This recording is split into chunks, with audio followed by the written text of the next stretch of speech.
Let's kick things off with the Pharos Lighthouse, which was basically the OG Instagram influencer of ancient times, shining bright in Alexandria. This marvel wasn't just a pretty face, it was a symbol of the city's epic technological know-how, kind of like the original iPhone, a real game changer. Now, the plan to bring this ancient wonder back to life aims to showcase exactly how awesome it was back in the day. So, how do we whip up a historic structure like the Pharos? Enter photogrammetry. Nope, it's not a new dance move, it's a cool techie way of taking super detailed pictures to reconstruct this lighthouse precisely. You thought your selfie camera was high-tech? This method is like giving history a major upgrade, showing us how modern tech is the ultimate time machine. And speaking of reconstructions, let's talk about Isabel Harry. Yes, you heard that right. Her research is like the detective work of the century, unraveling all the messy historical gossip about how the Pharos was designed. This digital reconstruction is the ultimate gossip column of history, linking ancient stories with today's understanding like the hottest collab you never knew you needed. Now, let's take a little detour down the Nile River, where ancient Egyptian civilization hit its prime. This river was like the VIP pass for agriculture, flooding every year and giving the people all that fertile land. Even the Egyptians were probably like, "Thanks, Nile. You're the real MVP." Without it, their society might have just been a bunch of guys trying to farm sand. Yikes. Next up, we've got a wild discovery with the excavation of the Abydos boats. Turns out, these boats weren't just ancient canoes, they were serious VIP offerings for pharaohs in the afterlife. It's like their version of a luxury yacht party, ensuring their rulers could kick back and relax in the afterlife. Talk about making sure you have a smooth transition from life to afterlife. These burial structures and boats scream, "We believe in the afterlife." Like they were prepping for the ultimate road trip. This tradition evolved into monumental structures, aka the pyramids, because when you believe in the afterlife, you go big or go home, right? Who needs a simple grave when you can have a massive triangle of greatness? Then there are the forts along the Nile, which were like the ancient equivalent of a security system. They were built to keep any pesky invaders from crashing the pharaoh's party. The architecture was so intimidating that it might as well have had a "Beware of Pharaoh" sign out front, turning the Nile into a no-fly zone for the Kushites. As if that wasn't enough, these forts doubled as economic powerhouses. Think of them as military meets Wall Street. They were protecting precious grain storage while facilitating trade with Nubia and bringing in the gold. It's like ancient Egypt was its own startup, making those pharaohs richer than the most popular TikTok stars today. Now, let's sail into Viking territory. Those ships were built like tanks, using clinker building techniques that made them both flexible and tough. With overlapping oak planks and iron rivets, they were practically the Swiss Army knives of the sea. If there was a storm, Vikings were like, "Bring it on." They knew their ships weren't going anywhere. But wait, there's more. These Viking ships were designed with a hydrodynamic profile that had them gliding over waves like they were on a roller coaster at an amusement park. They were cruising through stormy waters like it was just another day at the beach. Talk about being sea-savvy. When it came to burial rituals, Viking style was next level.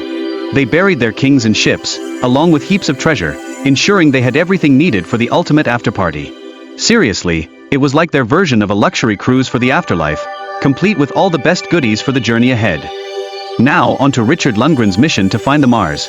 Imagine searching for hidden treasure but with way more diving gear and a lot less pirate talk. After 20 years, this marine explorer found loads of other cool shipwrecks along the Swedish coast, proving that even in the depths, there were stories waiting to be told like the best Netflix series. The wreck of the Mars is like a time capsule that's been chilling for over 450 years. Thanks to its incredible preservation, archaeologists can totally channel their inner Sherlock Holmes to piece together its history and appearance. It's basically history's version of a preserved burrito, still intact and ready to be explored. Investigations suggest that the Mars was actually scuttled on purpose, like a strategic game of maritime chess. This incident shook things up in the power dynamics between Sweden and Denmark, proving that sometimes, sinking your own ship can keep your enemies on their toes. Going underwater feels like stepping into another world. Exploring ancient Maya caverns gives us a peek into their lives and their connection to the Earth.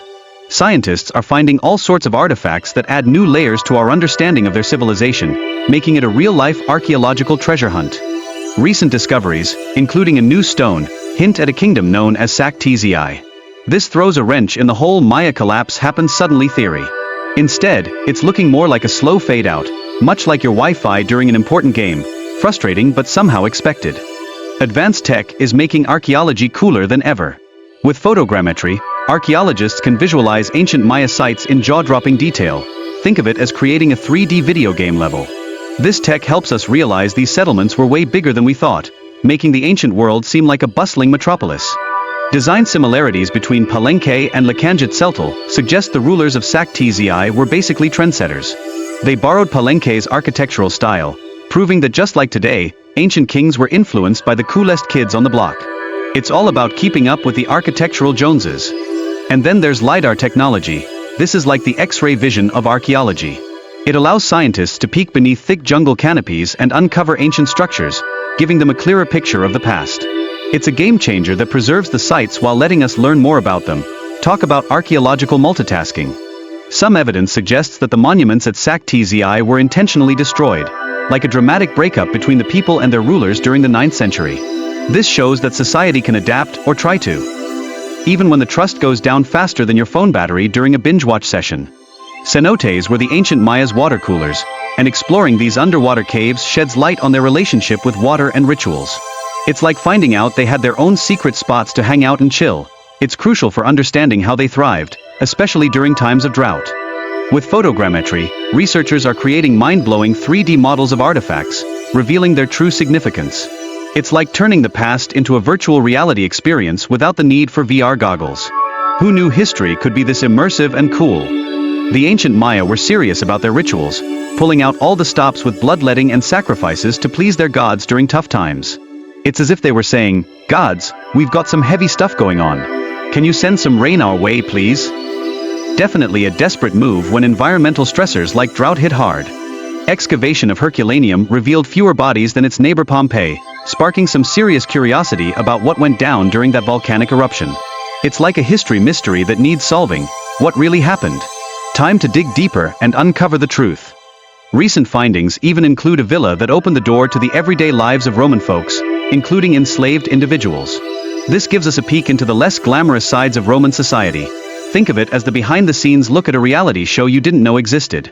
Pliny the Younger's explosive eyewitness account of the eruption is like the ultimate first-hand news report.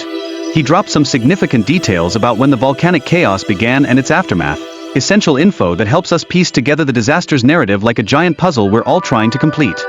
Survivors during the eruption faced some major hurdles, with pumice stones and pyroclastic flows blocking their escape. It was like trying to navigate through a crowded hallway on the last day of school. Chaos everywhere, and those seeking cover often found themselves stuck under all that falling debris. The different experiences of Pompeii and Herculaneum raise serious questions about survival rates. While Pompeii had way more victims, Herculaneum's story seems to be a bit different.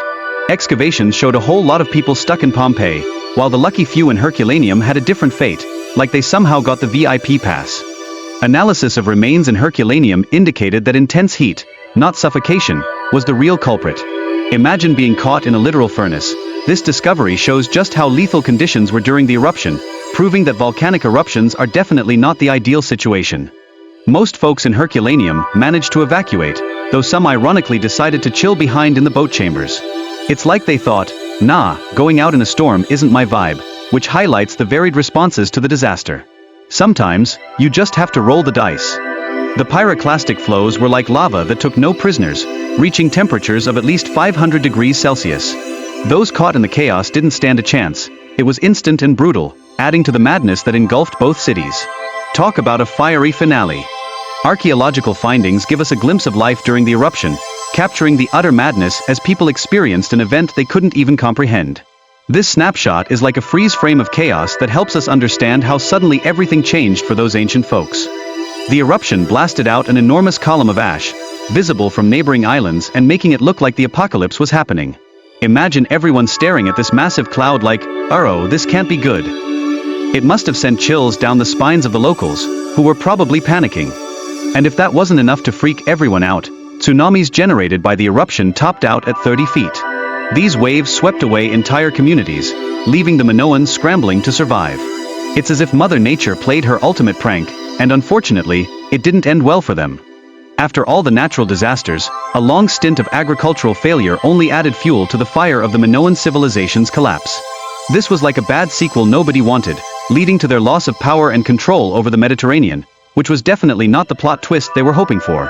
On the expedition's high-tech adventure, researchers utilized sonar scanning tech to explore a vast area, discovering bronze rams thought to be used in ancient ship battles. It's like they found the coolest underwater treasure hunt, revealing the secrets of maritime warfare, a real-life episode of underwater adventures. When they analyzed a Carthaginian amphora found near the rams, they managed to date the battle and link it to historical accounts of Polybius. It's like putting two and two together and proving that history can be a riveting mystery novel, complete with battle tactics and trade shenanigans. The Battle of the Egadi Islands was a major turning point for Rome. This was their glow-up moment, shifting from just another regional player to a major Mediterranean powerhouse. Talk about leveling up in the history game. This battle influenced European history like a legendary boss fight. The Campi Flegrei area is home to a whopping 24 volcanoes within just one crater, geological complexity at its finest. This region covers 38 square miles, making it ground zero for volcanologist field trips, and scientists are studying it like it's the next big blockbuster. Historical eruptions here, like Vesuvius's explosive debut in AD 79, show that this region is ready to party with the potential for devastation on a grand scale. Scientists are like, heads up people. A future boom could be even more catastrophic, so let's buckle up for some geological roller coasters. Monitoring magma chamber pressure is key. It's like when you're waiting for your phone to charge. Small changes can indicate something big is about to happen. Early detection could help keep millions safe, proving that volcanologists are basically the modern-day superheroes of disaster prep. The discovery of well-preserved Roman vessels shows off advanced construction techniques and ship designs from the 2nd century AD. These ships weren't just water taxis, they were the lifeblood of trade and transport, a major part of the Roman Empire's success, like their version of Uber, but on waves. A network of canals connected Portus to the river Tiber, showcasing the innovative engineering of the Romans. This system was basically the ancient equivalent of a highway, crucial for transporting goods and getting to the goods ASAP. These roads made sure that Rome was always well-fed and ready to party. The hexagonal basin at Portus acted as a super-efficient unloading hub for ships, specifically designed for grain storage. It was like a warehouse for food, supporting Rome's massive appetite. Those warehouses were among the empire's largest. Definitely not the place to go when you're on a diet. Discovering fish sauce, or garum, if you want to sound fancy, in amphorae reveals the culinary delights of the Romans. They used this salty goodness to spice up their otherwise bland diet. Imagine them in the kitchen saying, let's just douse everything in garum. Because who needs flavor when you have fish sauce? Finding lead ingots marked with the emperor's seal shows how vital they were for construction projects, particularly for the lavish baths and plumbing of the era. This proves just how important lead was for Roman infrastructure, like the unsung hero behind those epic Roman gatherings. The connection between the shipwreck and the Great Fire of Rome reveals how disasters shaped the city's architecture. When Nero rebuilt the city, he really went for the remodel of a lifetime, using new materials to make sure it was better than ever. It's like a major city renovation after a wild party. Pozzolana, a volcanic ash found in the ruins, was transported over 1,000 miles to enhance Roman concrete for underwater construction. This shows off their engineering prowess, kind of like ordering top-notch supplies from Amazon but for monumental buildings. Seriously, these guys were ahead of their time. Finally, the construction of Caesarea Maritima involved creating caissons to hold liquid concrete in place, showcasing the advanced techniques of Roman engineers over 2,000 years ago. It's like they were the OG builders of epic structures while we still struggle to put together IKEA furniture. But alas, the harbor eventually faced a dramatic downfall, possibly due to a tsunami around 115 AD. Despite their innovative building methods, nature threw a curveball that even the Romans couldn't dodge. Guess it proves that even the best engineers sometimes can't outsmart Mother Nature.